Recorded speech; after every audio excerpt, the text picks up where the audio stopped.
이사야서 20장. 이집트와 에티오피아의 멸망. 아시리아 임금 사르곤이 파견한 총사령관이 아스돗으로 진군해 와서 아스돗을 공격하여 그곳을 점령하던 해의 일이다. 그때에 주님께서 아모츠의 아들 이사야를 시켜 이렇게 이르셨다. 자, 네 허리에 두른 자루옷을 풀고 네 발에서 신을 벗어라. 그는 그렇게 하고서 알몸과 맨발로 다녔다. 그 뒤에 주님께서 말씀하셨다. 나의 종 이사야가 이집트와 에티오피아에 대한 표징과 예표로서 3년 동안 알몸과 맨발로 다닌 것처럼 그렇게 아시리아 임금이 이집트 포로들과 에티오피아 유배자들을 젊은이나 늙은이나 할 것 없이 이집트에게 수치스럽게도 엉덩이까지 드러낸 채 알몸과 맨발로 끌고 갈 것이다. 그러면 사람들은 자기네 희망이었던 에티오피아와 자기네 자랑이었던 이집트 때문에 놀라며 부끄러워할 것이다. 그리고 그날에 이 바닷가 주민들은 말할 것이다. 보라, 우리의 희망이었던 나라가 이 꼴이 되었구나. 아시리아 임금에게서 구해달라고 도움을 청하러 그곳으로 도망쳤었는데 이제 우리는 어떻게 난을 피한단 말인가. 이사야서 21장. 바빌론의 멸망. 바닷가 광야에 대한 신탁. 네겝을 휩쓸고 지나가는 폭풍처럼 그것은 사막에서 무서운 땅에서 몰아쳐 온다. 준엄한 환시가 나에게 전해졌다. 배신자가 배신하고 파괴자가 파괴한다. 엘람아 올라가거라. 메디아야 포위하여라. 내가 모든 탄식을 그치게 하리라. 이 때문에 나의 허리는 온통 경련으로 뒤틀리고 해산하는 여인의 진통과 같은 통증이 나를 덮친다.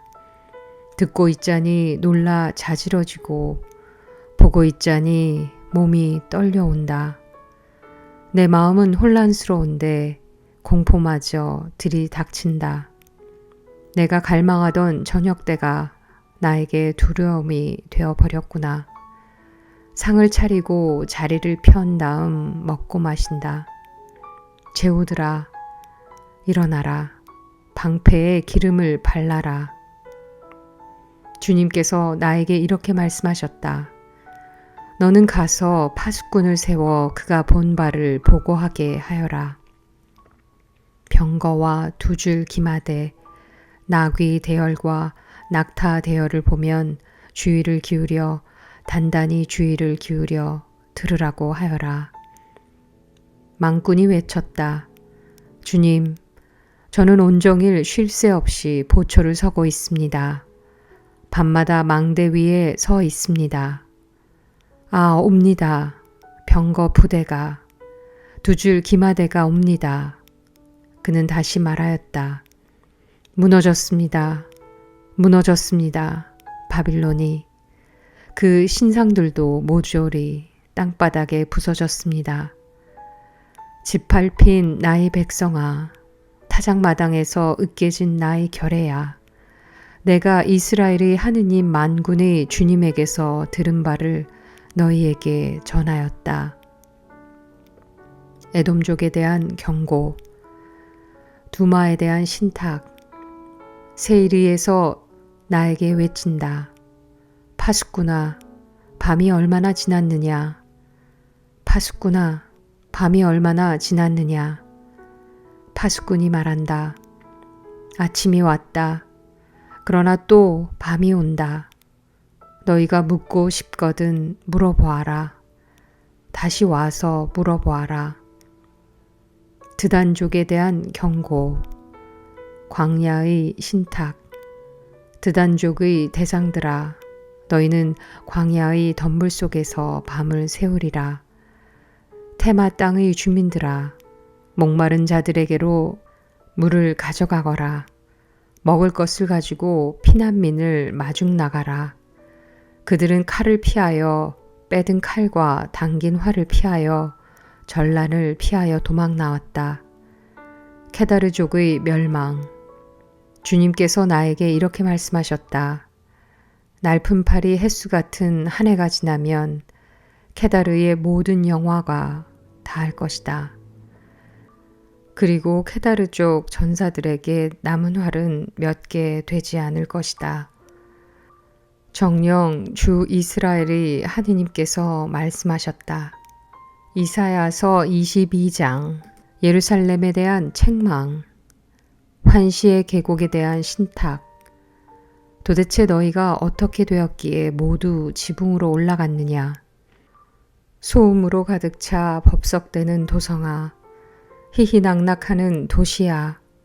너희 가운데 죽은 자들은 칼에 찔려 죽은 자들도 아니고 전투하다 죽은 자들도 아니다. 너희 지휘관들은 모두 함께 도망치다 활을 쏘아보지도 못한 채 붙잡히고 너희 가운데 있던 자들도 멀리 달아났지만 모두 함께 붙잡혔다. 그래서 내가 말하였다. 내게서 눈을 돌려다오. 나 슬피 울지 않을 수가 없구나.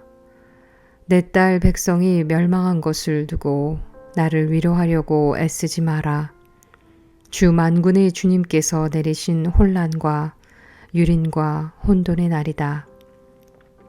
환시의 계곡에서는 벽이 무너져 내리고 도와달라 외치는 소리가 산으로 치솟았다. 엘람은 화살통을 메고 병거대와 기마대와 함께 오며 키르는 방패를 꺼내 들었다. 너희들이 가장 좋은 골짜기마다 병거들로 가득하고 기병들은 성문을 마주하여 정렬하니 유다의 방어진이 무너졌다. 그날에 너희는 수풀궁에 있는 무기들을 찾아내고 다윗성의 균열이 많음을 살펴 알았으며 아랫 저수지에 물을 모아 들였다. 그리고 너희는 예루살렘의 가옥수를 파악하고 성벽에 접근하지 못하도록 가옥들을 허물었으며 옛 저수지에 물을 받아놓으려고 두 성벽 사이에 저장소를 만들었다. 그러나 너희는 이 모든 것을 이루신 분을 찾아보지 않았고 이 모든 것을 멀리서 꾸미신 분을 살펴보지 않았다. 그날에 주 만군의 주님께서 너희에게 통곡하고 애곡하라고 머리털을 깎고 자루옷을 두르라고 이르셨다. 그러나 보아라. 기뻐하고 즐거워하며 소를 잡고 양을 죽여 고기를 먹고 술을 마시면서 내일이면 죽을 몸 먹고 마시자 하는구나. 그래서 만군의 주님께서 내 귀에 일러주셨다. 이 죄는 너희가 죽기까지 결코 용서받지 못하리라. 주 만군의 주님께서 말씀하셨다. 세브나에게 내릴 심판. 주 만군의 주님께서 이렇게 말씀하셨다. 너는 궁궐을 관리하는 저 세브나 시종장에게 가서 말하여라. 높은 곳에 제 무덤을 파고 바위에다 제 거처를 만든 자야. 내가 여기에 무슨 권한이 있기에, 내가 여기에 무슨 연고가 있기에 여기에다 너를 위해 무덤을 팠느냐. 보라, 너 세도가야. 주님이 너를 사정없이 쓰러뜨리고 너를 단단히 묶어 세찬 발길로 너를 공처럼 넓은 땅으로 걷어차 버리리라. 너는 거기에서 죽고 네 영광의 마차들도 거기에 버려지리라. 내 상전 집안의 치욕인 자야. 나는 너를 네 자리에서 내쫓고 너를 네 관직에서 끌어내리리라. 에랴킴의 등용과 파멸. 그날에 이러한 일이 일어나리라. 나는 힐키야의 아들인 나의 종 엘야킴을 불러 그에게 너희 관복을 입히고 그에게 너희 띠를 메어주며 그의 손에 너희 권력을 넘겨주리라.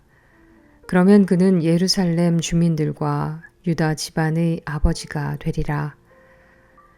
나는 다윗 집안의 열쇠를 그의 어깨에 메어주리니 그가 열면 닫을 사람이 없고 그가 닫으면 열 사람이 없으리라. 나는 그를 말뚝처럼 단단한 곳에 박으리니 그는 자기 집안의 영광의 왕좌가 되리라.